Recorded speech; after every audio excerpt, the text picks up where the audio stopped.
At Metro, you get everything you need to rule your school year. Right now, get a new phone and tablet on us when you switch. Plus, enjoy high-speed data on both devices for just $75 a month. And with one Amazon Prime membership included, you can watch Amazon Originals, movies and shows, stream endless music, and enjoy free shipping. Metro by T-Mobile. Rule your day. With new lines of service after rebate redemption plus sales tax and activation fee. Offer valid for new Amazon Prime members. Amazon Prime has a $12.99 a month cost. Restrictions apply.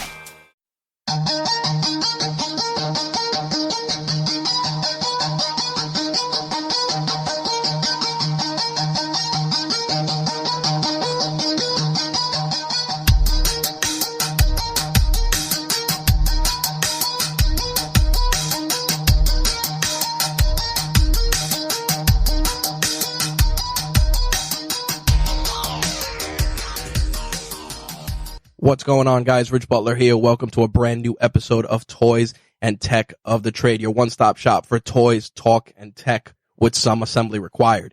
If this is your first time listening to this podcast, we take a dive into the technology that people use to create content, run their business, and just lead more productive lives. And then we explore the toys that put a smile on their face. And toys is always in quotes because it could be anything from action figures to cars, tools, guns, whatever the case may be. Whatever you're into, those might be your toys, and we definitely love talking about that kind of stuff. Before we get into this week's guest, a couple of items of note.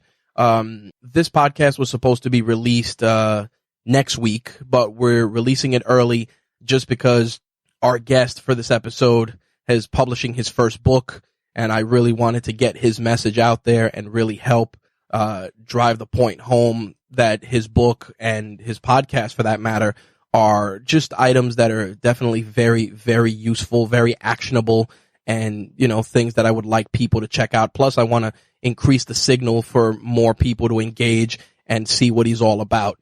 So that's why this podcast is coming out a little earlier. The schedule going forward, as I mentioned in a previous episode, is going to be every other Tuesday. That is the plan. Every 2 weeks basically. And we're going to have a variety of guests on deck from different facets of life, whether it's wrestling, acting, vloggers, bloggers, YouTubers. It's going to be a wild ride over the coming weeks. And, we definitely look forward to sharing it with you. We still have two more of our RageWorks creators on deck. Ben and Taylor from Black is the New Black and Josie's Boy from Call Me When It's Over are slated to be on deck as future guests sooner rather than later for each of them, so be on the lookout for that. I want to thank those of you that have taken the time to listen to the show and rate the show on iTunes. We truly, truly appreciate it. And if you have 5 seconds and you like what we're doing, just hop on iTunes or the podcast service of choice and rate the show. If you want to write a review, great. If you just want to hit 5 stars because we delivered some great content, that's awesome. But if you want to hit us with a 1 star because we didn't bring the noise this episode, that's all good, man. We appreciate all the engagement. New people that have joined the fan page, the Facebook group, you guys are awesome. And once again, I appreciate it. All right. With that out of the way, let's talk a little bit about our guest before we kick this interview off.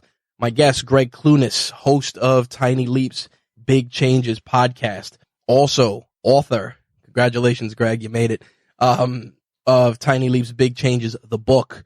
Basically, Gregg's work involves, you can't look at it as a self-help book or podcast because what he tries to do is explore just people's behaviors and how you can do small little things to just be better. Or in his case, and to quote him, things that you can implement to start moving the needle towards your biggest goals.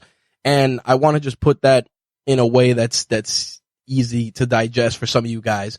If you're on that New Year's resolution kick and you want to lose weight and you realize, oh man, how am I going to get to the gym?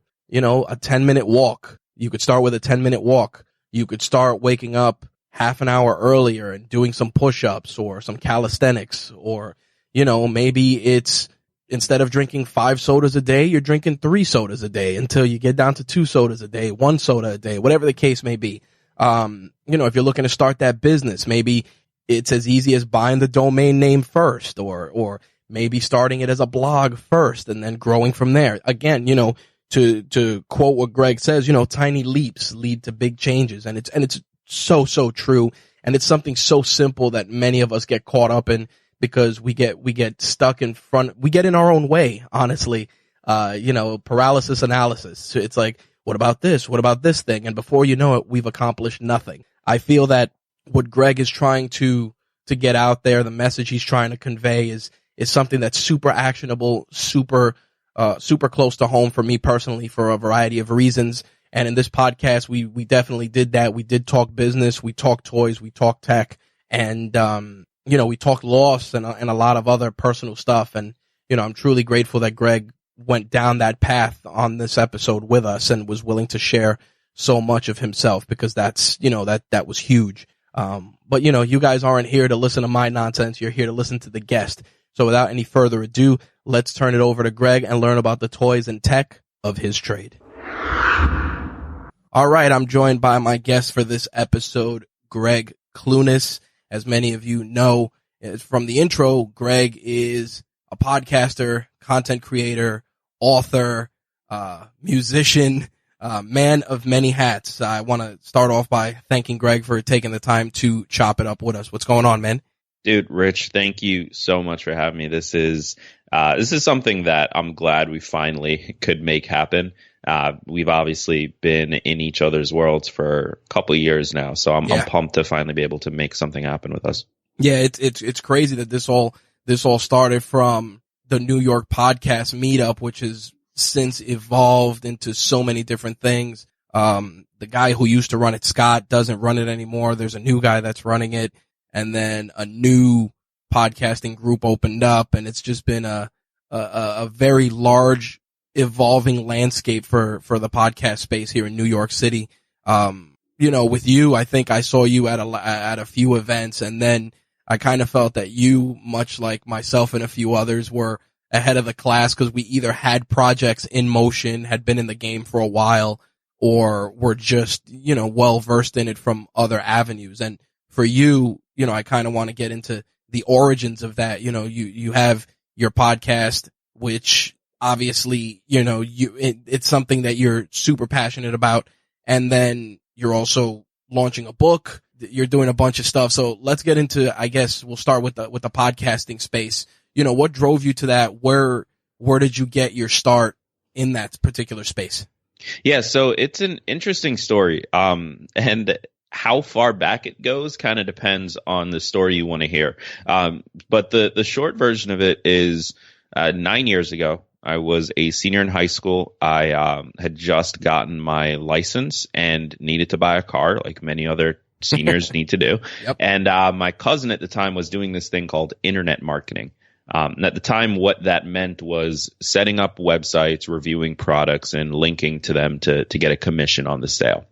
So he introduced me to it, taught me how to get into it, and I did it for that summer and walked away with enough money to buy my first car. So naturally, as a teenager about to graduate high school, like I'm hooked. Like, holy wow, I can make money on the internet. That's crazy. And that sort of kicked off what has been a 9-year journey of doing other things related to business, related to marketing, and really like diving into the world of entrepreneurship. And so fast forward, I graduate college, I take a job in marketing, and I'm sitting at my desk bored out of my mind. There's just like not enough work. There's just not enough work for many entry level jobs out there. Sure. And so I'm doing nothing. And I feel like, wow, I'm really wasting my life here.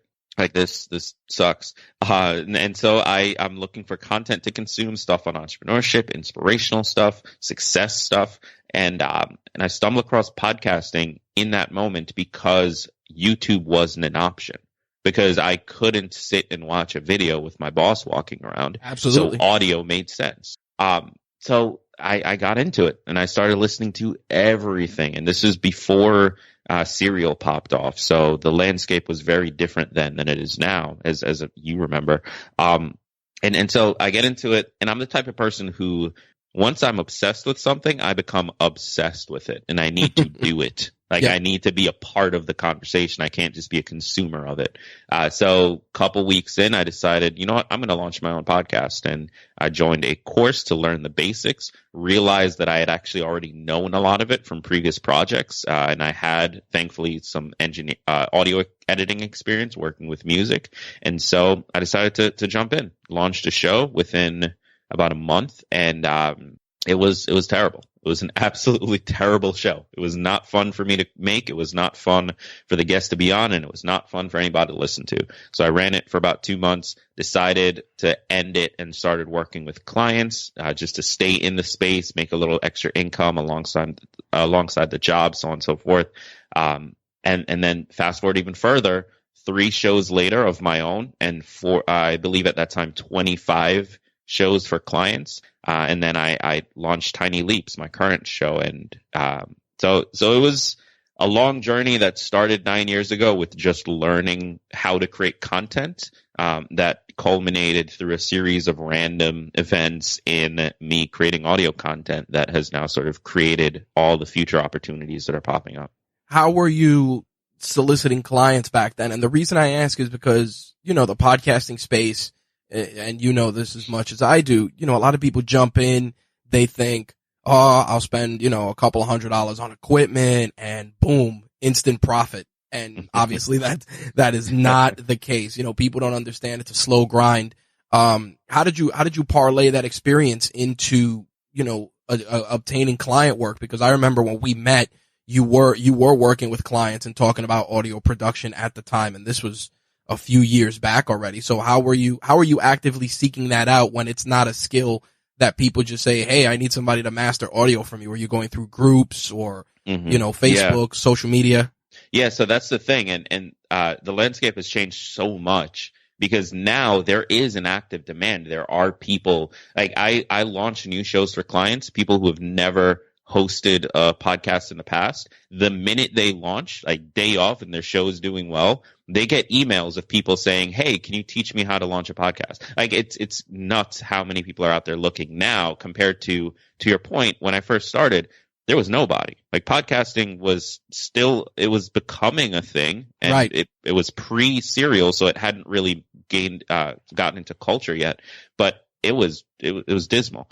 And so for me, I got my start with doing the freelance side of it, focusing on communities, on groups, and being a part of the community, giving value. At the time, the only value I could give was that I was able to get shows from idea to iTunes very quickly. I was able to sit down and figure out what matters, what doesn't, and shelf all the things that don't matter and focus exclusively on what does matter. And so that gave me a little bit of a competitive advantage compared to the person who you signed on as a client and all of a sudden you need to take 3 months to launch a show.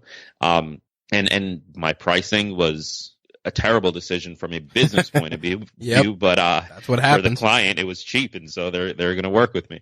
And that honestly led to it was relationships, it was Facebook groups, and being active in the community, trying to create content for that community and provide value for that community. And to this day, I haven't posted in that first group in maybe a year and a half, but I still get messages from people that are like, hey, I've seen your posts in this group and I know that you're you're an expert in this area. And so it's incredible when you sit down to create value comes back at you. So that's what I would do if I were starting again, honestly, is jump into Facebook groups, jump into these places where your customers are all populated and crowding, or like it's a watering hole. Right. Like somebody came into the middle of the desert, built a watering hole, and then said, hey, look, all of your customers are around this watering hole and it's free. So why not go in and see if you can get some stuff to happen? No, it was interesting because as I did research for our interview, I was reading the origin of Tiny Leaps, and I want to dig into that a little deeper, because it's interesting the way that you streamline productivity for that particular show. I like that most of them are bite-sized, easily consumable episodes you could listen to on a walk, a run, or a commute. I really wanted to commend you for that. because you don't get in your own way when it comes to personal development. I think a lot of people, they when they talk about personal development, they kind of get in their own way. And in particular, I wanted to talk about the episodes where you talked about the loss of your dad. Yeah. All professionalism aside, man, that touched me on a different level because I went through that, so I wanted to tell you that those episodes for me were probably so close to home that I like when you put out the third one, I'm like, you know what? I'm not even in the right headspace to listen to this, because what ends up happening, and you know this as well as I do, holidays come around, reminders come around, and your head just messes with you in that context. And I felt that, part of the coping mechanism is finding other people that have endured and gone through it and don't want to hear we're sorry. You know what I mean? Yeah. So to hear it from your perspective in such a public fashion, man, all the stuff we're talking about in the interview aside, I really wanted to tell you that was probably the most resonating piece of content from you for me. Dude, thank you so much for saying that. And I'll be honest, I think I mentioned this, and so for those of you listening, he's referring to a series I did called Losing a Loved One. Yep. On my podcast, because unfortunately my father passed away in October of 2017, and I was terrified to put that out. Being perfectly honest, I was horrified, and I don't say that just as like I feel like that's become a talking point of, I was so scared to be vulnerable. No, I did not want to do it. My aunt forced me to do it. And I didn't want to do it because it meant having to deal with these things. And it meant having to face these things. And then there is also, on top of that, the feeling of, well, I'm being selfish and my audience doesn't care about this. They just want this content and blah, blah, blah.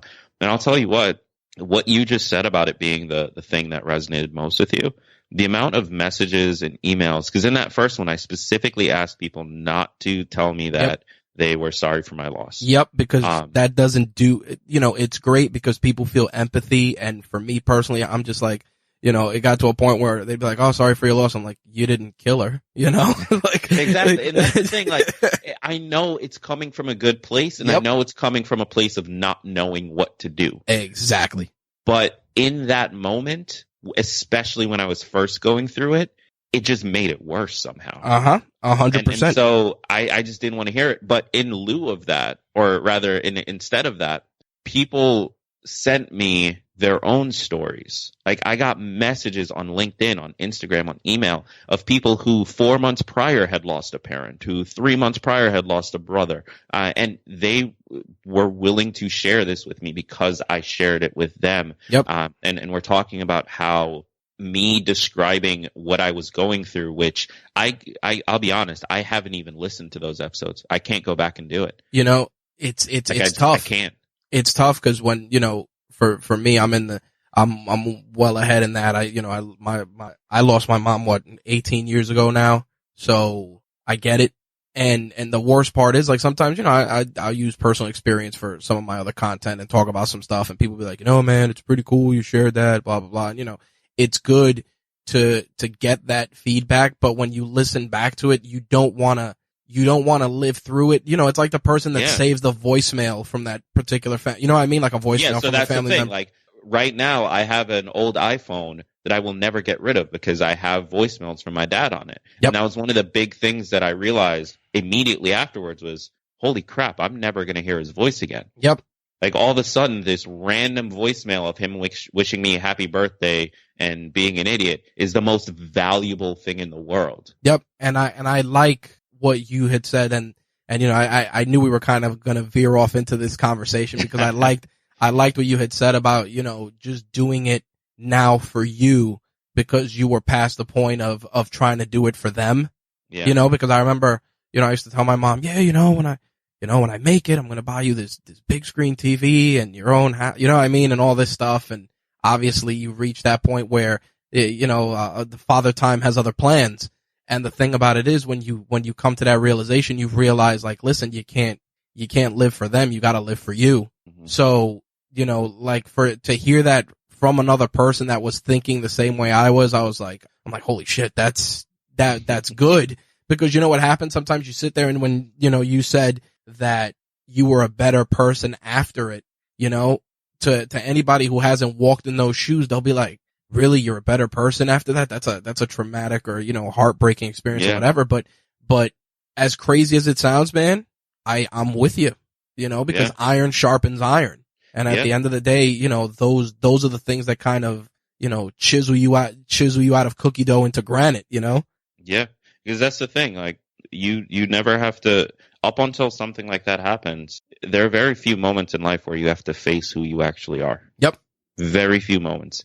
Like with the hardships we go through on a day-to-day basis are on the surface so ridiculous. Like we don't ever really have to deal with the person we actually are. And so after he passed, and now I'm flooded with all the grief and regret and so on and so forth, but then also the thought of, holy crap, he made most of the money. Like, what's my mom going to do? I need to make sure I'm able to take care of her. And like my sister is really taking it even harder than I did, and or handling it differently. Like you have all these thoughts, and all of a sudden you're like, I've been a child all this time. It's like trial by fire. I never once even considered any of these things until he died. Yep. That was without a doubt the craziest thing for me. I think when my mother passed, I was 19, and it was just like, she was sick beforehand and I kind of prepped, but you don't really prep, and that's what happens. No, and there's no prep for it. Yeah, man, there's zero prep. But everybody's like, yeah, but you kind of know what's going to happen. Yeah, but it's different, it's like waking up and saying, hey, one day I'm going to die. Yeah, you are.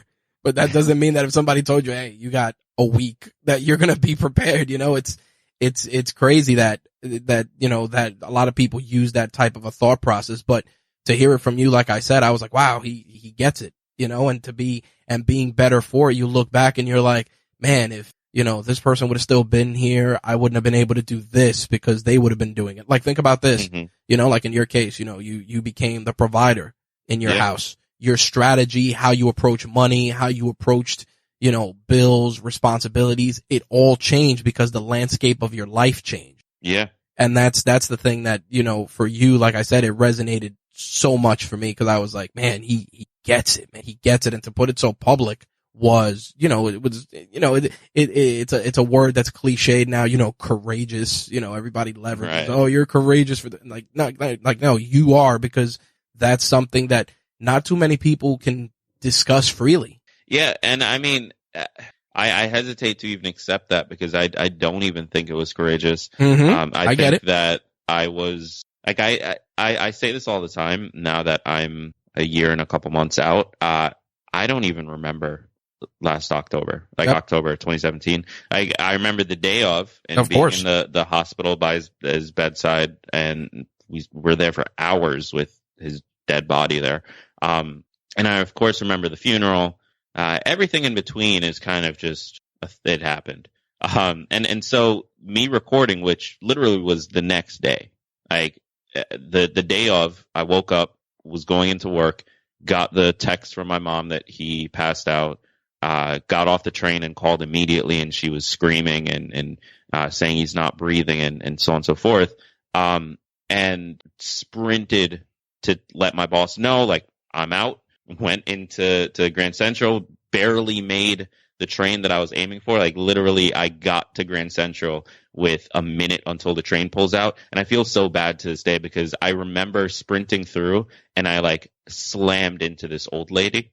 And she thankfully didn't fall or anything, but like, I just didn't care in that moment. Yep. Like, because your headspace was elsewhere. Like, I'm making this damn train. Yep. And I make it. And I'm so glad I did because it happened to be the train my aunt was sitting on. Oh, well, there you go. And so when I got the news that he passed on the train, and I didn't know she was on that train, and so this the ticketing guy is walking by, and I just get off the phone with the news, and he's like trying to make jokes with me, like he doesn't know obviously, but he's like just trying to enjoy his life and make jokes, and I'm sitting here with this like shadow over me. Yep. Stewing in your own sadness. Literally like 30 seconds of knowledge that he passed away. And this guy, unfortunately, is trying to it's like the weirdest timing. Yep. The bitter end. And I just like glare at him.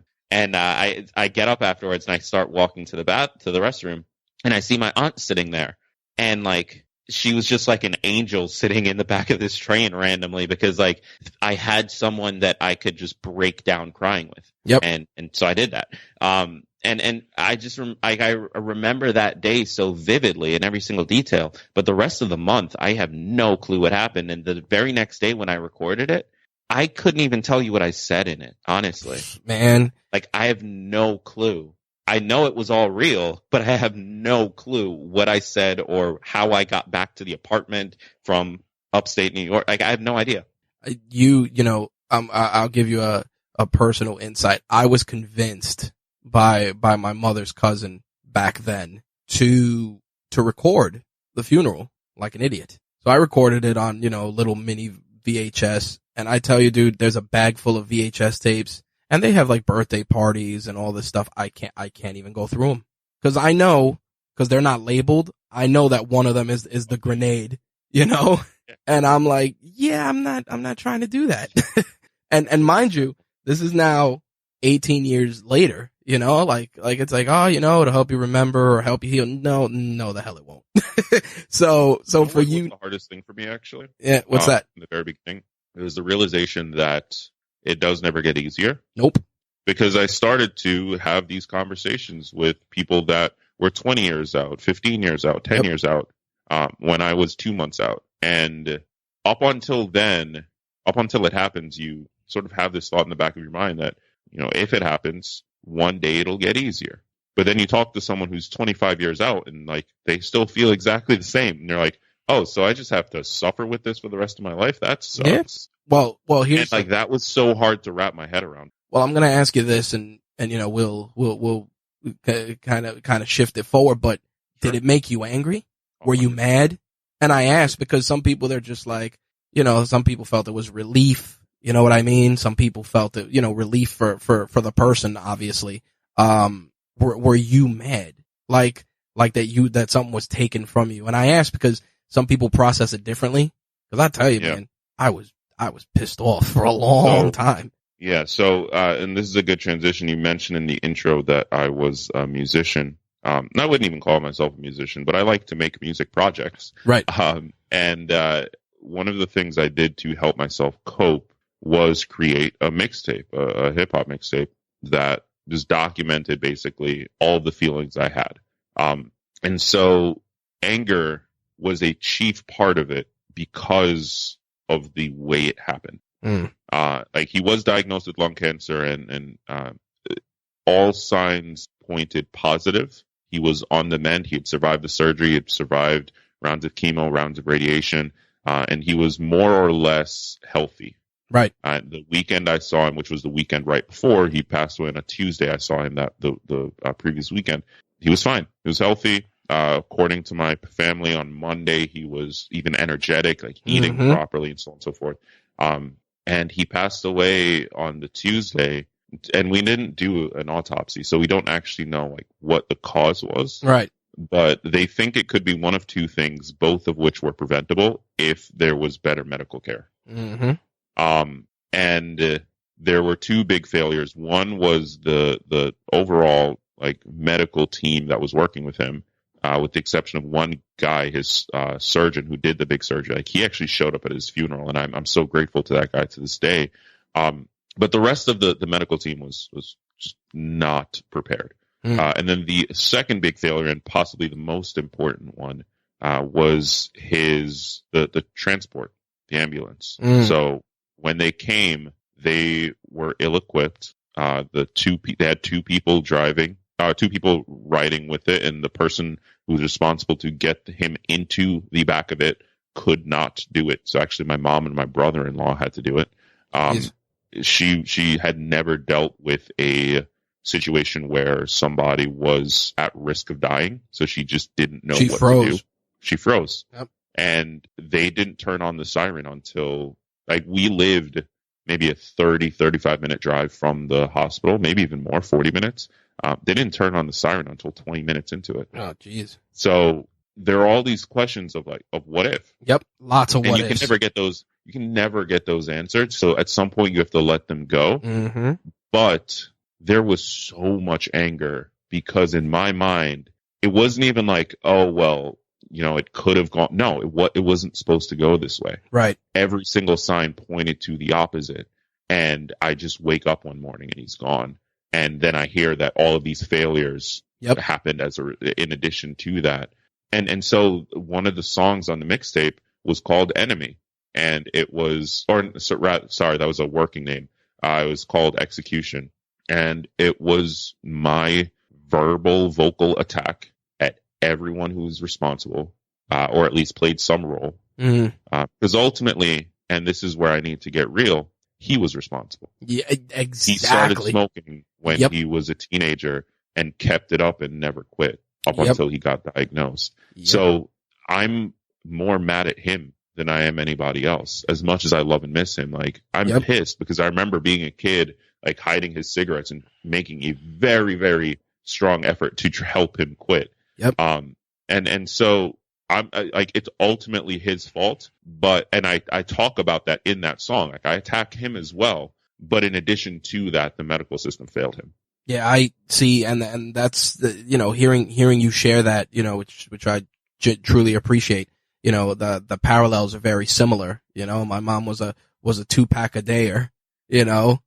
Yeah. So, and I remember, the bodegas in the neighborhood, they kind of knew who I was. So she would send me if she couldn't go, to the store, and they'd be like, all right, I know who it's for. You know what I mean? Like, so it's exactly that, you kind of just go off that mental checklist and you're just like, damn, you did this, and maybe I should have done this, and maybe if I would have done more of this, then this would have happened. And the worst part was, it's like paralysis analysis, you just drive yourself crazy. And then one day you just wake up and you're like, it is what it is. Yeah. And, to transition, I feel that, and you can correct me if I'm wrong, I feel that you threw yourself into work because that became a driving force to kind of, now that you were a provider in a way, you knew that this was too big to fail at this point. Am I right? Yeah. And I mean, it was complicated because there was this element of, and I talk about the first song on that mixtape is called Combat, and it's the day it happened, me basically saying, okay, you're gone, I need to take over. And there was 100% that mindset. But also the timing is never great, but the timing was especially shitty. Because 2017, until that happened, was the greatest year of my life. Like, I got my book deal in 2017. I was in talks to host a TV show. Like, I had all of these incredible opportunities just falling on my plate. And then unfortunately he passed. But what that meant was I was in the middle of all of these opportunities. Yep. So I didn't feel like I could stop to grieve and to give myself the time I needed, because it felt like if I took my foot off the pedal, the momentum would go away and it would all fall apart. And so I put my head down and worked, because I knew that at some point my mom's life insurance that she got from him would run out, but also because I couldn't afford to throw away these opportunities that I'd worked so hard for. Yep. And I know he wouldn't have wanted me to do that. I'm not positive where I land on the does heaven exist or not thing, but if it does and he's up there and I just crumbled as a result of this and lost all these opportunities, he would have been pissed. Give you a kick in the ass. He would have come down and punched me in the face. Yep. That's the thing that, it's interesting, because as I dug into your story, I saw that, it's almost like peaks and valleys where you kind of see where your content had a particular shift, because I definitely feel that after that, the part one, you started doing more wellness stuff. I noticed there was definitely a more increase in wellness. And I feel like as I, both physical and mental well-being. And I said to myself that your content shift, while intentional, was also unintentional, because you're like, all right, I'm going to dive into this work and I'm going to put out the best stuff possible. But under the surface, it was like, maybe people need to know about this because of this. Well, so that's the thing, right? And it's interesting because I've always held on to the fact that my show's job, its first job, is to allow me to satisfy my own curiosity. Yep. That's why I started it. 100%. And my curiosity tends to be around, and I don't even like describing my show as like a self-help thing. Like, I think it's really about human behavior. Mm-hmm. And I believe Absolutely. that when you understand human behavior, you can then help yourself do better behaviors. And so it's interesting that you point out this shift, because it wasn't intentional at all. Right. But I was in this place of pushing myself harder, doubling down on things, like really, really committing. And at the time I was working full time, I had just gotten this amazing new job at the that I was working at the time. And between that and writing the book and building a side business, my agency, and serving the community and grieving and trying to support my family and blah, blah, blah, I needed more support in the emotional well-being side of things. And so because, like you said, subconsciously, like, that's what I needed, that naturally became the content I created, because the show is meant to document me and what I'm doing and what I'm struggling with and the things I need to learn and master. And by doing that, because it is real and because it is my day to day, people then resonate with it, because they're going through the same thing. Yep. I like the fact that, your show, it's not that it's manufactured. You know what I mean? It's not, it's not, Z Morning Zoo. You know what I mean? Like, it's not manufactured. Like, it comes from a genuine place, picked apart from genuine experiences. The 5 reasons to do squats. It was one that jumped out for me as a gym rat. As someone who's been a master of picking things up and putting things down since I was 14. I hear stuff like that. I'm like, oh, that's pretty cool. That's a departure from some of the other stuff. Like a lot of them jumped out. I liked What to Do When You Change and Your Friends Don't. Another very, very personal episode. Because you realize that you evolve, and the people that are around you, sometimes they choose not to. It's funny for me because, I before my mother passed, I had found out, I was adopted, and she actually adopted me before she passed, like 2 weeks before, like legally, just to make sure that, I could, carry on for her when she was gone, which is insane. But, here I am, 18 years old, walking into a courtroom, and I ended up, when I became the guardian for my sisters, the same guy that did the same judge, he saw me back 2 weeks later, and he's like, oh man, I know why you're here. Like, it was crazy. And, I started, I guess, just out of curiosity, to close my own loop, reconnecting with my biological siblings, and some were better off than others, and it's funny because, you try and tell these people, and without trying to make it seem like you're doing better, you kind of want to impart some wisdom on them, and the worst part is, it's exactly that. Like, sometimes people just don't want to evolve, and you gotta cut them off, Yeah. Because then, So, I mean, this is something that, I've been thinking about a lot, because, I was at an event recently, and, I asked the presenter, this woman who is the chief heart officer at VaynerMedia.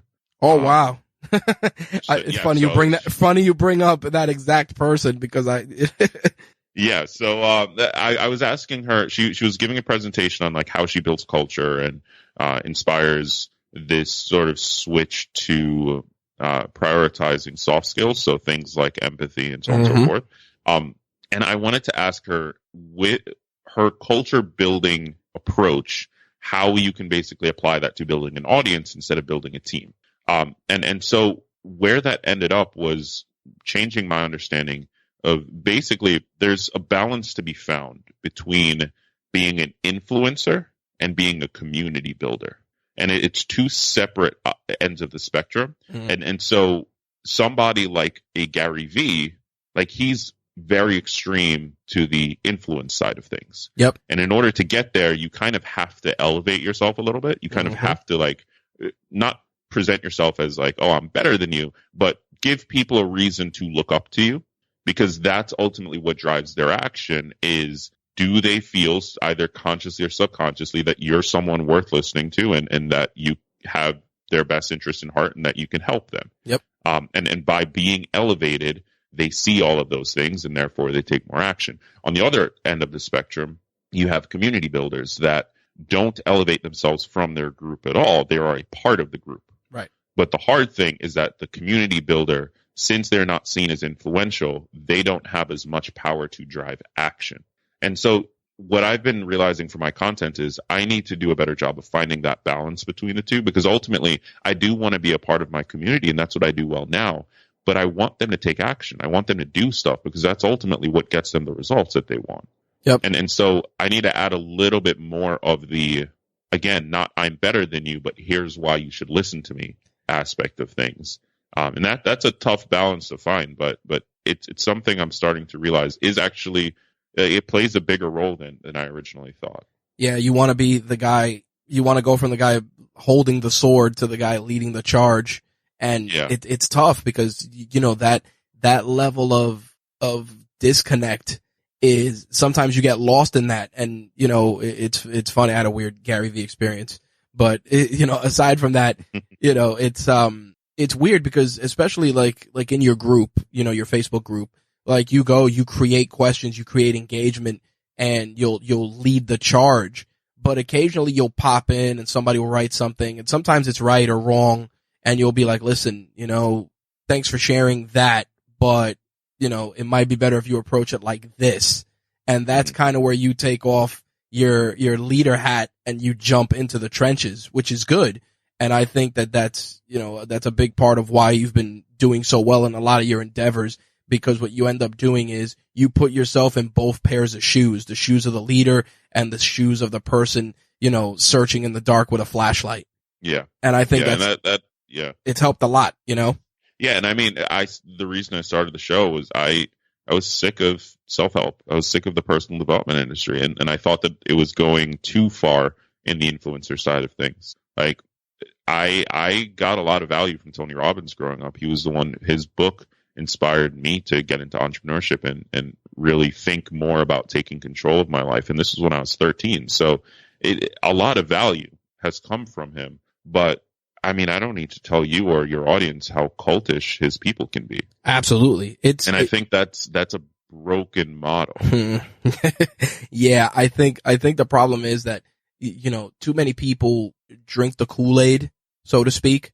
And the problem with that is that these guys, you know, the Gary V's, all of these guys, they want you to drink the Kool-Aid, but once you've had your fill, they want you to move on. Right. Like that's the whole point, you know, it's like even with your content, you give people the tools. Hey, this is what you got to do to be better. And, you know, I appreciate you sticking around and contributing to my community and being a part of my community. But once I've solved your issue, you know, it's almost like then the student becomes the teacher.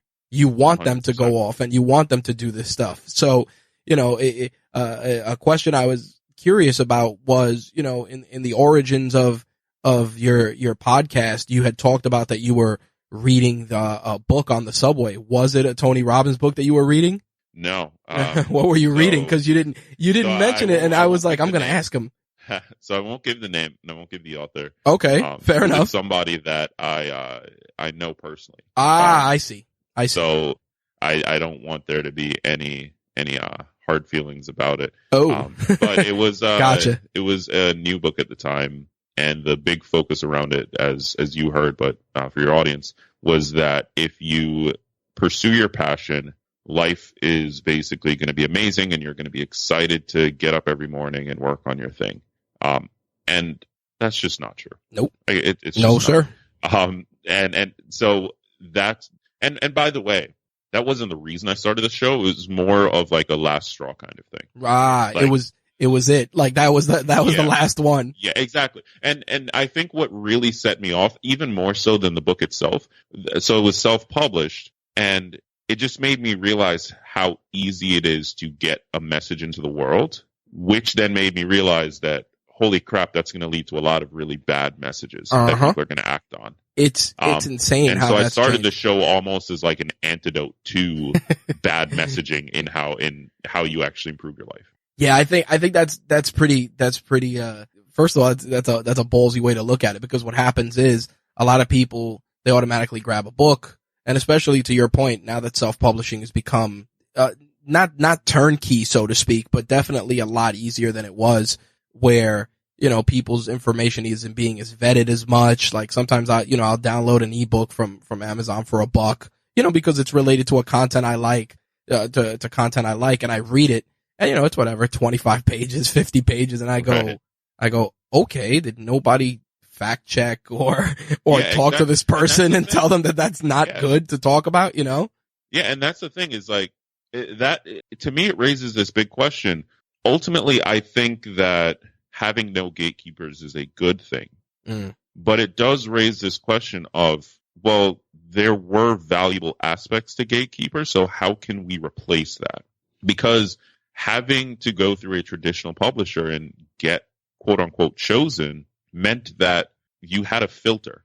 Right. Like you couldn't just say anything in the world regardless. And that, by the way, one of the issues I had with this book was he was saying a lot of stuff that maybe was true, but he wasn't revealing that a lot of the people featured had safety nets. And by that, I don't even mean that they were rich. Right. Like I have a safety net. Yep. Because I have a good relationship with my mother. So if my business fails, she's never going to let me be homeless. Yep. She'll be like, yo, come back. Simple. It's true. Exactly.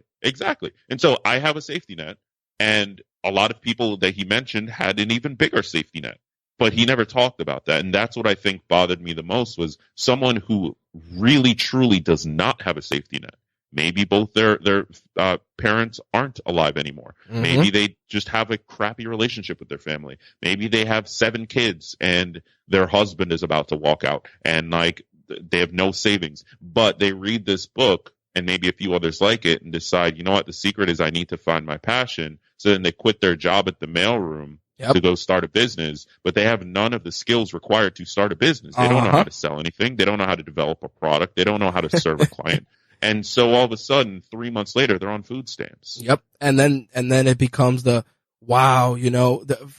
it becomes, well, I'm going to blame everyone else and not blame myself. And that's because sometimes, you take an idea and you should write it down and you should say to yourself, okay, I wrote this idea down. How do I get there? To your point, tiny leaps. All right. Well, I want to run my own business. Okay, what should I do? Well, let me go online, see what kind of free white paper and ebook is out there to start running up, and little pieces, because at the end of the day, if you jump in it blind, you're going to get caught out there. I mean, I remember, when that book, The Secret, dropped, a lot of people were like, yeah, man, you got to do this and put good vibes into the world and they'll come back. I'm like, yeah, that's great, but good vibes don't pay the rent. Exactly. And that's my other big problem is like, after The Secret dropped, and maybe it was there before, but I wasn't paying attention to it, there became this like movement of, well, you just got to think positive and manifest it and like build your dream boards and so on and so forth. And do I think there's value in that? Of course. Yeah, because it controls where you focus. But ultimately, controlling where you focus is supposed to drive behavior change. Mm-hmm. So ultimately, you need the behavior change. And by the way, it's a back and forth relationship. Damn right. Like, if you change your behavior, then that changes where you focus, or if you change your focus, that can change your behavior. So where I tend to put my time in is because it's hard as hell to control your focus. Life is complicated. Hell yeah. So if I just control my behavior, that will eventually change the way I think, which will then drive more behavior change. So with that said, and you kind of touched on your book, which I actually pre-ordered it. I'm looking forward to reading it. Oh, dude, I appreciate that. Yeah, I got it on the Kindle because I'm just trying. I got too many comic books and too many books everywhere, so I'm trying to just keep myself nice and in one device. By the way, I'm actually, and this is open invitation to you or anyone listening, I'm having a launch party for it on January 15th. Oh, nice. So if you want to come get a signed physical copy, location TBD, but you can find more info about it at tinyleapsbookparty.com. Okay, cool. Excellent. I'm writing that down for the show notes for this episode. You were talking about the publishing process. To walk me through it now with the book. Like, obviously you were taking a lot of your practice that you've implemented on air and you're putting it to paper. And it's funny because it reminded me of Tim Ferriss's Tools of the Titans, right, in the way that you're approaching it, because I think that the way you've approached it is more grounded. You know what I mean? And to your point, there's not a safety net. Like, using Tim Ferriss as the example, he put this book out, but the dude's been doing podcasts for X amount of time, he's got 3 books under his belt. So, if he puts out a book about, productivity and stuff like that, people are going to be inclined to check it out. But the dude put out a cookbook and made it a bestseller. Like, yep. Let's be real here. Yep. And you've got influence when you are not a chef, but you can do that. Damn right. And to with you, the process towards getting the book made, you've definitely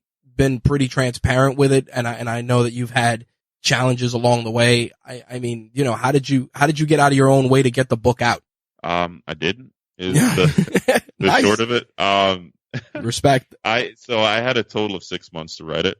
Okay. I got the contract sometime in 2017, and it was due January.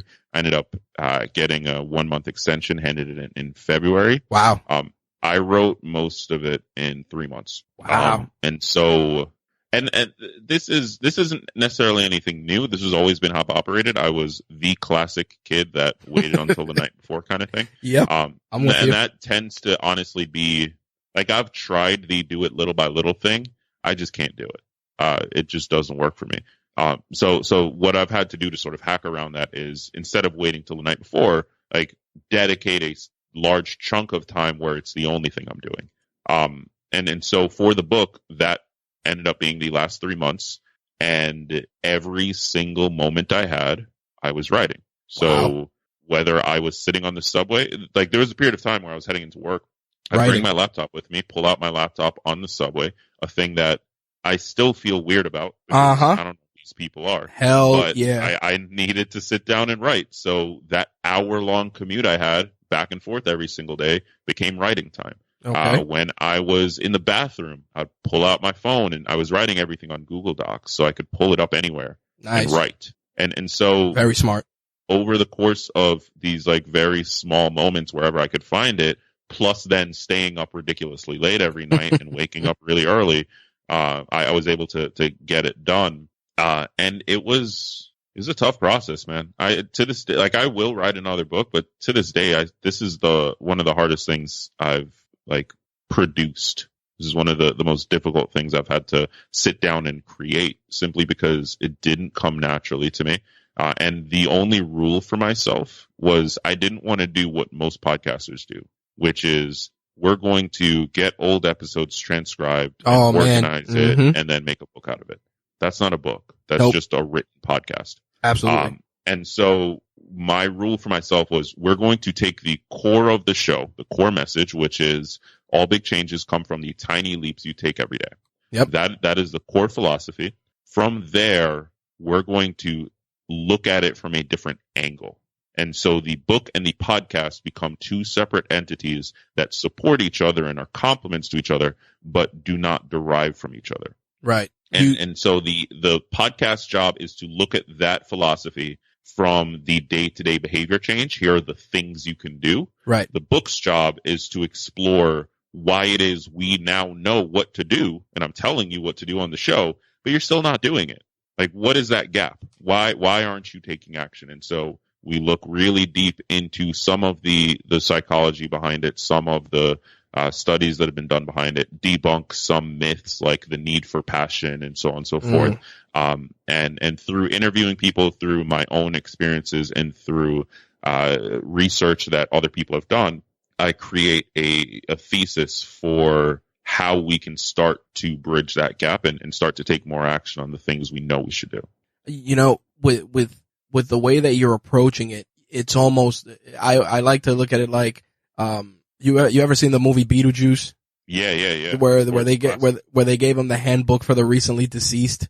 Oh yeah. So I look at it that way because, you know, in life, there are certain things you read that they end up kind of shaping who you become, you know, and in the way that you're approaching it, I think that it's the right approach, because what happens is, especially when you said you want to debunk a lot of stuff, because again, there's so much information coming your way from so many different sources nowadays that all of a sudden, you know, 100 podcasts under your belt, 3 ebooks, and you become an expert, you know, maybe there's or, you know, it's like Dr. Oz. Everybody takes what he says with, you know, as if it's, you know, gospel, because the guy's on TV, he's put out a bunch of books, but he's had instances where people have said, hey, XYZ thing that you said was bullshit, and it's happened. And I think that the way you're approaching this is just a genuine way to do it, because like you said, it's not podcast notes in a book. It's Right. genuine strategies and ways to just be a better self, unleash your strongest self, and I think that in doing it that way, it's just a better message across the board, and I definitely want to commend you for doing that. I appreciate that. And I mean, it's something, and I want to make sure I state this, because I think one of the big issues I have with personal development and self-help is whoever is talking says, hey, this is the way you need to do it. Yep. Like, this is what works. And I want to say that my approach to it works for me and the people who listen to me. Right. But if you're super into the metaphysical side and the manifestation and the crystals and blah, blah, blah, do you, baby boo. That's it. I'm not going to stop you. Whatever works for you is what works for you. Like, it all works. Taking action is ultimately what matters. And so whatever gets you to take that action, I really don't care. Yep. It's more so whose method works for you. And so if it's mine, awesome. And I appreciate you. If it's Tony's, go for it. If it's Mel Robbins, if it's Lewis Howes, if it's any of the other people you can think of in this space, I really don't care. Just do something. And that's ultimately what's going to create the changes you want in your life. And that's all I really care about is, do you have a better life or not? No, it's true. I think that at the end of the day, it's not about what, you being at the dance. It's about what got you to the dance in the first place. And, Absolutely. And that's the thing that so many people, and that's why I asked you about, getting out of your own way, because it's exactly that. You want, by you putting out a book, you're telling people like, hey, you haven't done this. Why? Oh, I haven't done this because I hate my job. Okay, well, let's deconstruct why you hate your job. Is it because you don't make enough money? All right, well, if you don't make enough money, go and sell stuff on eBay, buy stuff at the dollar store, sell stuff on eBay, make extra money to the point where you offset taking a lesser paying job that'll put a smile on your face, whatever it is. Yeah. But sometimes people need to be told that. And I think that the way you're looking at it is just the right way to do it, because some people, they need that, and I hate using this because it's like the John Lee Dumas, the aha moment, they need that. And, it's in a way though, it's true, because I think, and you can definitely correct me on this, I think the way you want to approach this is you want people to read this book and realize like, hey, maybe this isn't working because maybe I was looking at it wrong and I just need a different set of eyes, and your book is a different set of eyes. Yeah. And, that's I think that's 100% the right way to categorize it, honestly. It's crazy. And I wanted to ask, when it came time for you to get this book published and, you got your contract, how did you approach that when you walked in? Did you go, hey, I do this. This is how I want to do it. How was the pitch? Yeah. So here's the thing. This is the part I can't give any advice on whatsoever. Go ahead. No, it's your story. They came to me. Get out of here. Really? That's cool, man. Yeah. They came to me. One of the editors listens to my show.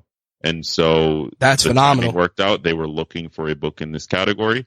She said, hey, I listened to this show. Let me see if he has an idea for a book. She emailed me. I almost deleted the email thinking, no freaking way is this happening. Then finally I was like, all right, let me see what this is about. And I'll be honest, when last June, I didn't even have an idea for a book. I knew one day I wanted a book. I knew that the show would eventually become a book, but I assumed that was 5 years out. And so it wasn't even remotely on my mind. It was just one of those things that sometimes opportunities pop up that you say yes and figure it out. And so they said, hey, we want to take on your book. Can you send us a proposal for what it would be so I can pitch it to the rest of the team? You have until Friday.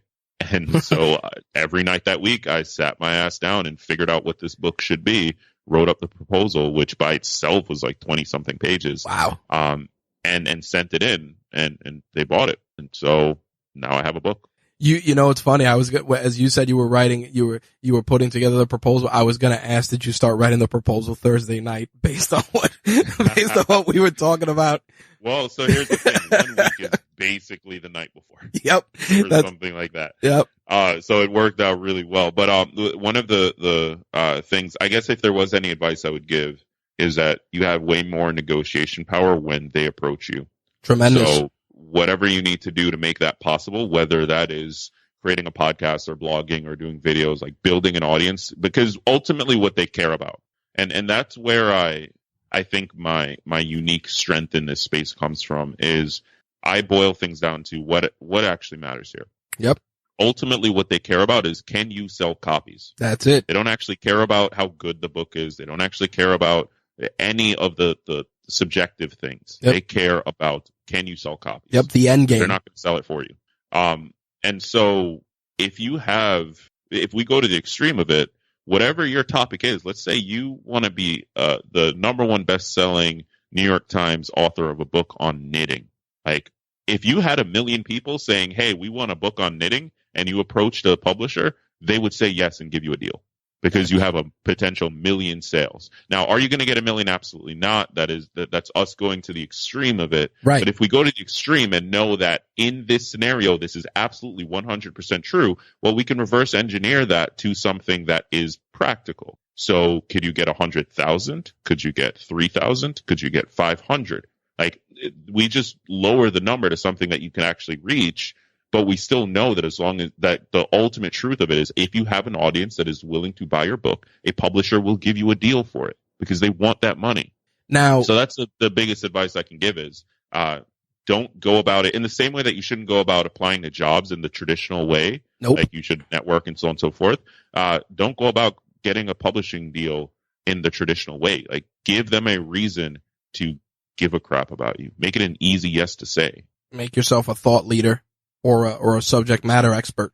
That's, to hear that, it's proof positive that, you gotta chip away at what you want to do, and not go for the get rich quick. Like, it's not going to happen. Wait around and hope that because you have this great manuscript that somebody's going to give you a deal one day. They don't care who you are or what the book is about. I saw that there's an audiobook version of the book also coming out. Yeah. How'd that work out with getting an audiobook version? Did you? So, yeah. It was written into the original contract, and the only thing I made sure of was that I was the one reading it. Nice. Because typically publishers don't let the author do it. I've heard, yeah. Because I'm a podcaster, like, it just makes sense. Damn right. So that was really, like, that wasn't a big lift either. It was, they wanted to own the rights to the distribution of the book itself and the distribution of the audiobook. All I changed in the contract was that I got final say on marketing stuff, and would be consulted on things like graphics and so on and so forth. And that was purely just to make sure that I'm, like, safeguarding the representation of the brand. Now, it was an easy thing. Did you do that? Did you do the contract review yourself? Did you hire an attorney? Just because these are things people might be curious about if they're on their own path. Yeah. So I would hire an attorney. I would 100% recommend that. I personally didn't. So I read through the entire thing myself, but my girlfriend also works in publishing. She just got a master's in publishing, has been in publishing for a ridiculous amount of time. You had a ringer. part of her job was reviewing contracts. So it just worked out that she was able to help me, like, get clear on what's supposed to be in it and what's not. But had I not had that, I would have 100% hired an attorney. And you can get somebody, like, you can get it on, like, rocketlawyer.com or something like that. Like, get it digital and save a few bucks not having to go to an office, so on and so forth. Nice. All right. But before we jump into the next part of it, I did want to tell you that, what you're doing and the way you're approaching it, man, just stay the course.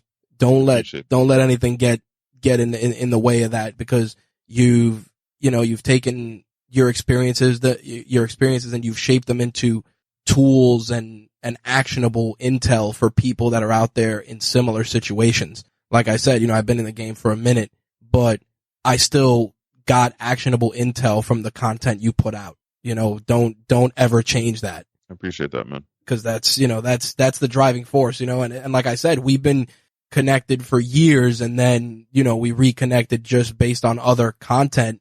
And I'm like, man, Gregg's out there killing it, like he's out there really, really putting foot to gas. And, not too many people are out there doing that because either they need to get jump started, they need that kick in the ass, but you're out there doing it, man. And, don't let anybody sell you short that you're not working hard, because you definitely are, and people see it. Appreciate that, dude. Definitely appreciate that. So the next part of our show we like to go into is the hot seat, a bunch of rapid fire questions, nothing too crazy. A lot of it ties into, the tech aspect of what your content is, but there's some lighthearted stuff in there also. You were talking about that you write on your phone. What phone are you using to do your writing? So at the time, I believe I was on I had just switched. So I'm on the Note 8. Note fan. Note 8. Nice. Yeah, I switched from iPhone for this one. I do love it, but it's a little bit too big. Nice. It's one of those things where you can't hold it with one hand and text comfortably. Yep. So I'm always terrified of it falling. Yeah. So I wish it was a tiny bit smaller. Yep. And you beat me to it, because that was actually the next I was going to ask what you like or dislike about the device, because I too was a former Note user, and when the 7 started to blow up, I made the jump back into Apple's embrace. And even though I missed the pen dearly, because I actually used it.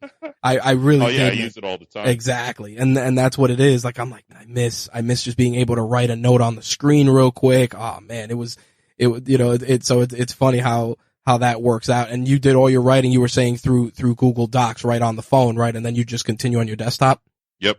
And whenever I got sick of typing, I would switch to Google Docs. Has a fantastic voice to text software built in. Wow. Like, it's ridiculously accurate. Didn't know that. Yeah, I discovered it because I felt like I couldn't keep typing at one point. So I would just switch between inputs based on where I was at or what I need to do to keep going. When you turn on your phone every day, where's the first place you go? Unfortunately,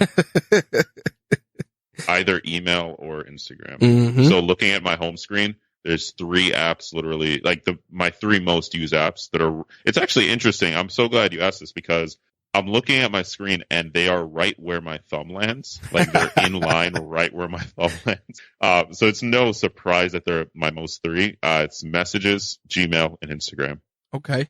On your desktop or a laptop, for most used program? Probably Adobe Audition.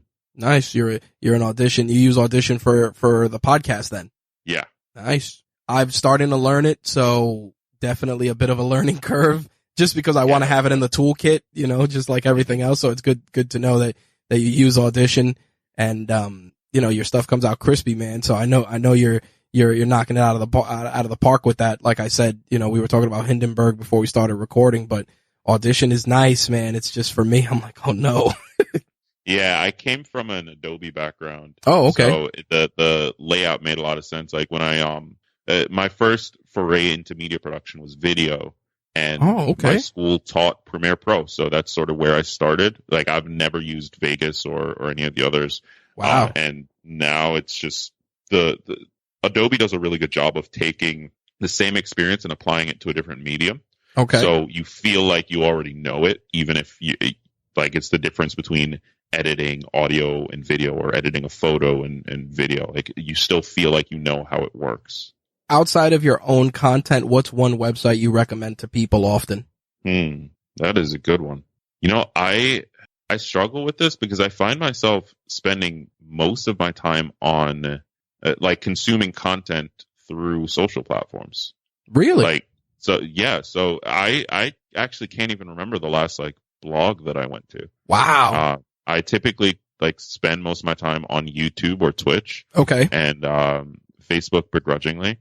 But yeah, that's a good one. You have a favorite YouTuber then, if that's the case? Reframe the question a bit. I'm obsessed with politics lately. Oh, okay. The last 2 years. And I categorize myself as a progressive, so I'm a big fan of Secular Talk, the Young Turks, and Minority Report. So I typically just have something from them on rotation most days. Yeah, I've seen some of the Young Turk stuff, man. I usually envy their studio setup.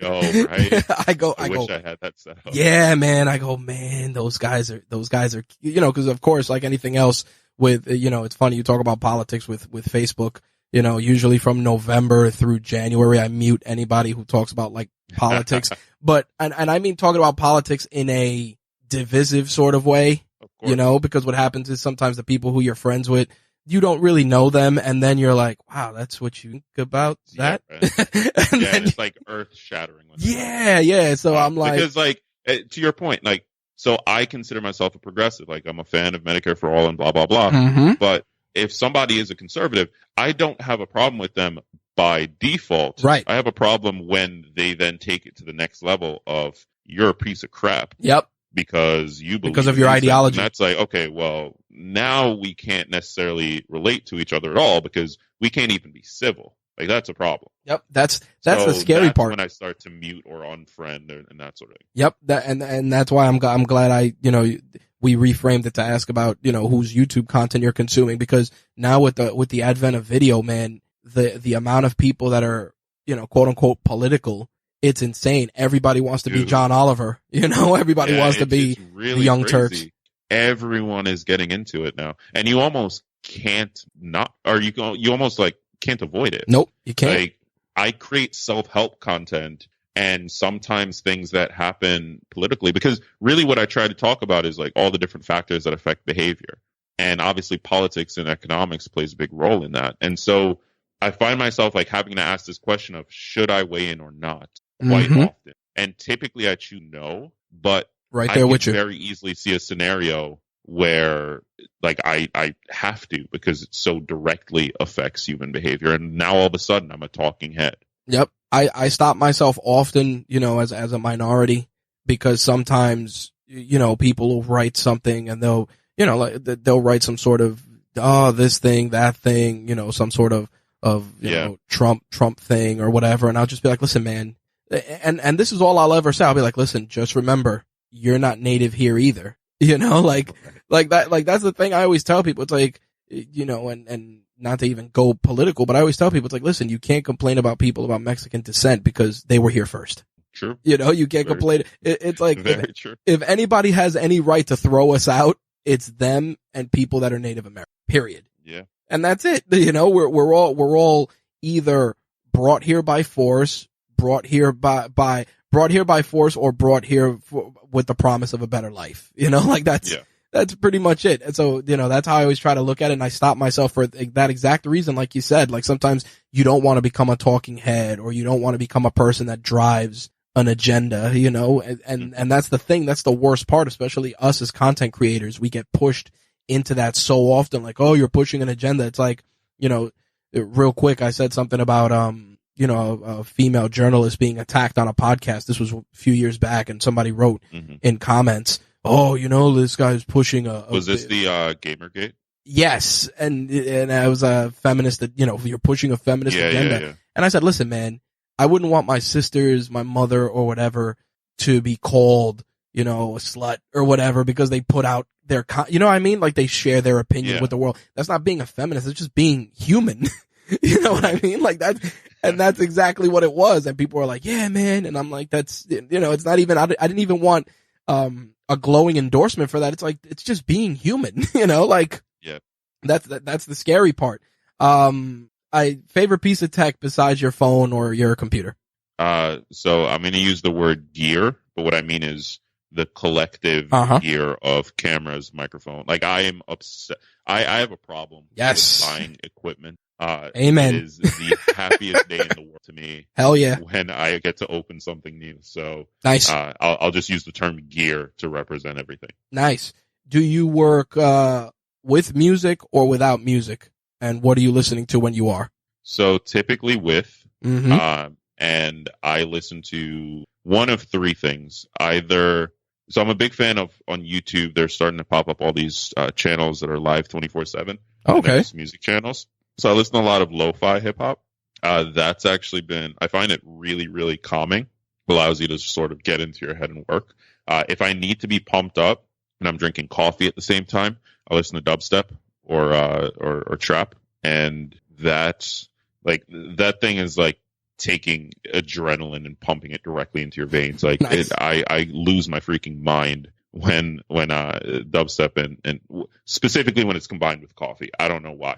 But, and then the third thing is I'm a big fan lately of listening to albums. So when an album drops by somebody I'm following, like wanting to experience the full album, whereas just a couple years ago, like I didn't really care that much about it.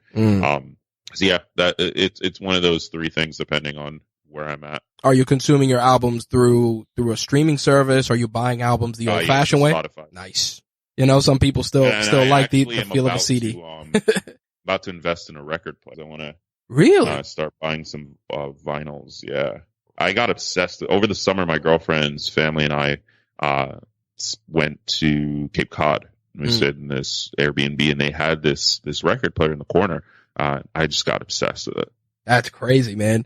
I have a garage full of like my mom's old records, and my brother, he's a lot older than me. He has a lot of, I remember he had the record for the movie Metropolis. Oh, wow. And it unfolds, the cover unfolds into like a giant robot. I was so tripped out with that stuff when I was a kid, man. So it's cool. It's cool to hear that, seeing vinyl as a resurgence, but also appreciating that you can just consume it digitally, which is nice. Yeah, for sure.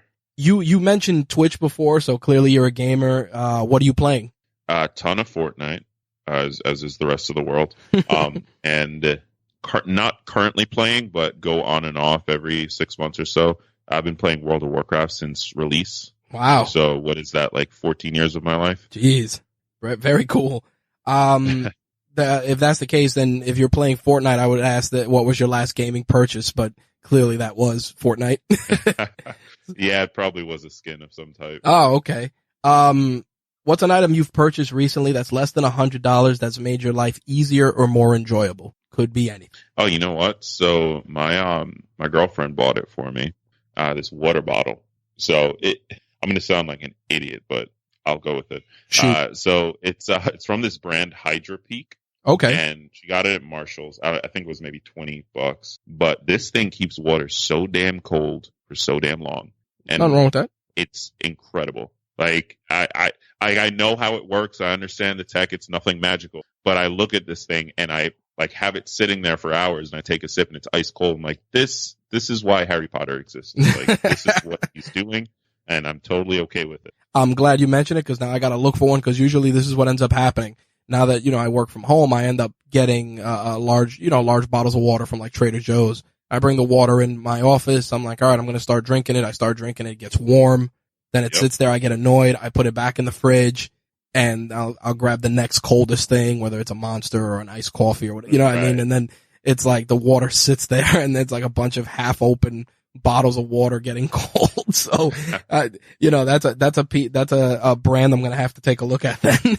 Yeah, this thing has been awesome. There's a bunch of brands that do a similar thing. It's like it can keep things warm too if I wanted to put tea or soup or something in it. Nice. But I typically only use it for water. All right. So obviously we've talked tech. Obviously the title is Toys and Tech of the Trade. What was your favorite toy growing up? So my cousins and I, we're super close growing up. Like I consider them like brothers, and we played with Dragon Ball Z toys all the time. Nice. Like my favorite was the Teen Gohan toy. Oh, okay. And so pretty much every day, we didn't even have like sets or anything like that. Like we'd literally just have the toys and make up fights, and like it was just awesome. Very cool. So for a while we had like every single character. Man, it's funny because I got into Dragon Ball Super recently. And yeah, I started buying like the statues. Like, there's a couple Dragon Ball statues in my office now. I'm like, oh man, I got out of this stuff. Like after Dragon Ball Z and the tape trading. And they dragged me down. Oh man. And same thing with the Funko Pops. Like I got into them and then it got a little crazy and now I'm downsizing my collection and, all my Dragon Ball ones are out of the box and on display. So very, very cool to see that. You're not collecting anything in that space now anymore though, right? No, No, not typically. But I have been really interested in starting up a side business that basically just buys and resells different anime characters. Nice. Because there's a massive market for it. But I need to do a little bit more research just because I've never operated in that space or really even in e-commerce. But it's something I'm interested in. When I was a teenager, I worked in a comic book store, and I remember my boss said to me, he goes, "Where do you get all this cool anime stuff?" And I told him, Chinatown. So he took a train ride with me, and I took him to like the place where I do my tape trading. When Dragon Balls used to be on tape, on cassettes with bad dubbing or with poor subtitles, and places where I would go and buy, Gundam statues and things like that. So, and the old, cloth Dragon Ball Z wall scrolls. Oh, wow. Yeah. I remember he bought a bunch of them to resell them in the comic book store. He was like, "Oh, we're going to take a trip once a month down there."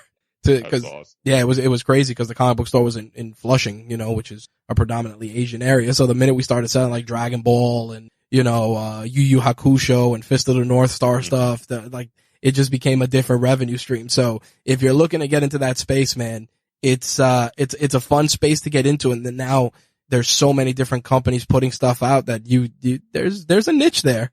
So yeah, there is. And yeah. I mean, I'm a huge anime fan. Like I'm the type of guy who like sits and cries at different shows, and it's a big part of my life. So I'd love to do something in that world. What are you watching currently?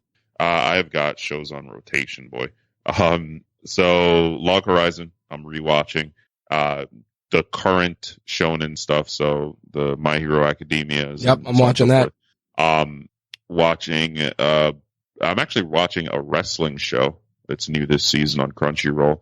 Sumo wrestling, rather. Oh, right. So even more niche than regular wrestling. But I found myself, I never thought I'd be into sports anime until I watched this show called Baby Steps. Okay. That was about tennis. And it's just this dude who gets into tennis, and like he's very, very like mathematic. So he figures out how to use that as a strength, and the standard like anime arc of, hey, he's getting better. But it really got me into it. So after that, I started watching Haikyuu, the volleyball show, and Ace of, I can't even remember the name, but it's a baseball show. Ace of Diamonds, that's it. And now I'm watching a sumo wrestling show. So I'm just falling deeper and deeper into the hole. Very cool. I'm watching Attack on Titan, Shokugeki, a bunch of stuff. Yeah, I gotta. You know what actually is the most standout show to me of this season? This is recording fall, soon to be winter 2018. It's called That Time I Got Reincarnated as a Slime. And I avoided this show because of the name. I avoided it for so long, and I finally just ran out of stuff to watch. It's like, fine, let's see it. This is the greatest show of the season. Oh, man. Like, it's going to go down as one of the best anime of all time, no doubt. Unless they screw it up. Oh, now I got to check that out. I just finished. It's so good. I finished One Punch Man, and I just became obsessed with it. So I ended up buying like the pops from One Punch Man, and the intro music is a ringtone. Mob Psycho? No, I haven't. So it's the same creator, Mob Psycho 100, and it's a similar concept. I'd recommend it. All right, so I'm going to check that out. All right, so that takes us out of the hot seat. The last thing we like to do, just to provide value, I like to call it reach one, teach one. As someone who's run the gamut, published a book, put out music, content creation, you're an entrepreneur. With someone looking to just jump into it and carve out their own niche with their own thing, what's one piece of advice you could give? Spend a lot of time figuring out who you are. A lot of people are starting to say this message, but it's something that the minute I finally decided to do it has really helped. So I'm a big fan of Donald Glover, for example. And for those of you who don't know, he does everything, or has done everything. He's done a stand-up. He's done music really successfully. He is a director and show creator now. He was a comedian for a while. And I'm incredibly impressed at his ability to do these things at the same time and do them well. And that's always, I think, what has resonated with me, is this understanding that if I was doing a single thing, I would lose my mind. Like I would just be bored to tears and not motivated to do anything. And so unfortunately though, the overarching message in society right now is that you need to become a specialist. You need to double down and pick your thing and get great at it. And that's how you increase your rates and yada, yada, yada. And so for a very long time, I tried to do that. I tried to become this specialist and basically cram the square peg into the round hole.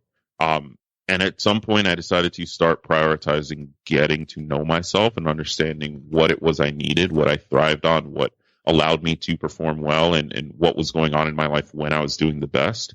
And that absolutely changed everything, because the minute I stopped trying to be a specialist and just owned the fact that I am in fact a jack of all trades, master of none type, and that there are benefits to that and drawbacks to that, and if I understand those things, then I can build a life around it, things started to change. So that's my biggest advice: is take the time getting to know yourself. Take the time to understand who you are and what you need. And once you figure those things out, like, go do that and stop worrying about what society says you're supposed to do. Nice. It's funny. I use the term autodidact, which is a self-taught person. Yeah. I even have that in my LinkedIn for that exact reason. Like, that's in my LinkedIn, like, first thing, like, listen, I am this. This is what I am. I know a bunch of stuff. Some of it's documented through schooling. Some of it isn't. So, talk to me, find out who I am, get to know who I am, and I can provide you some value, instead of just check off this box. Do you know this? What about this? It's like, I like that message, because you're telling people, just don't put yourself in one box or check off one box, Yeah. And by the way, like, if that's how you work, then do it. Put yourself into that box and check it off. You don't need to be a generalist. You can be a specialist if that's how you are. Yep. But you need to know, is that how you are, and not just be doing it because somebody told you, well, you need to be a specialist or you need to be a generalist. There you go. And that's where I think the power is, in understanding what are you actually, and then after that, turning off the outside influences and just doing that. There you go. All right. Now, last but not least, of course, where can people find you, keep up with your work, consume your content? So the easiest thing, you're already listening to a podcast. So wherever you're consuming this, just search Tiny Leaps, Big Changes. Give that a listen. It's my show. There are 314 or 15 episodes. And more are coming. Like this show is going to go for a little while.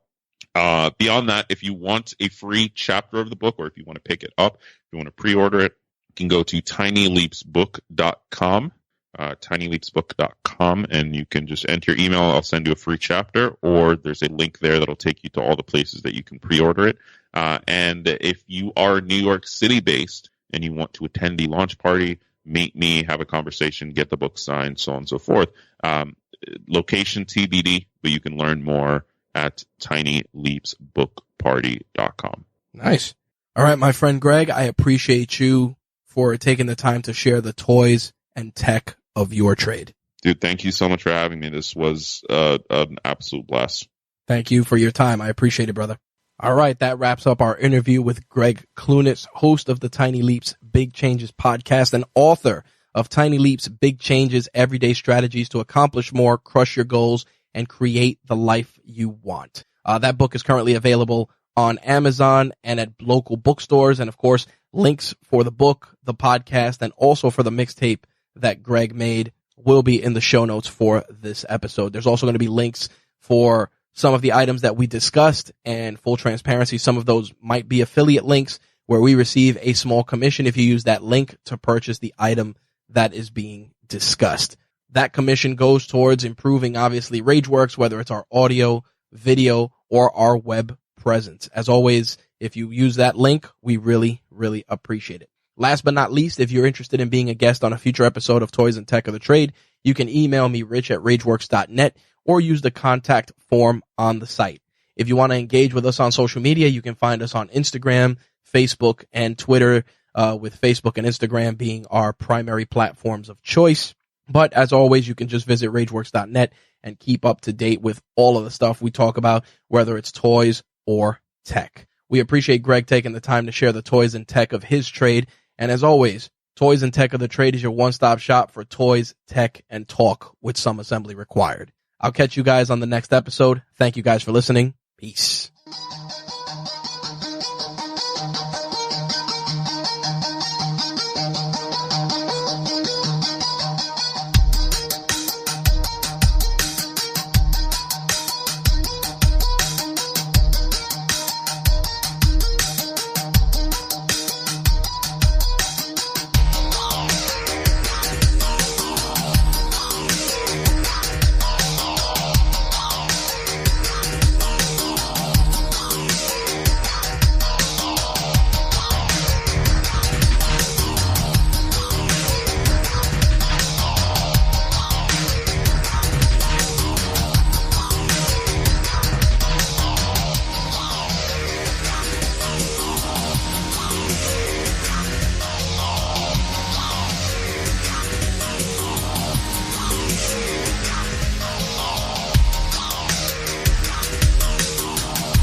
Right now, switch your family to T-Mobile and get 4 lines for $25 a line with AutoPay and 5G access included on America's largest 5G network. So don't wait. Get unlimited and nationwide 5G access for the whole family for just $25 a line. Visit a T-Mobile store or T-Mobile.com today. Plus taxes and fees. Customers may notice lower speeds and further reduction if using over 50 gigs a month due to data prioritization. Video at 480p. Unlimited while on our network. Qualifying credit and 4+ lines required. Capable device required for 5G. Coverage not available in some areas. Some uses may require certain features. See T-Mobile.com. Some call it insight. Others call it vision. At Pershing, we call it perspective. A perspective you'll benefit from a custodian you can rely on. One who can help navigate the big picture.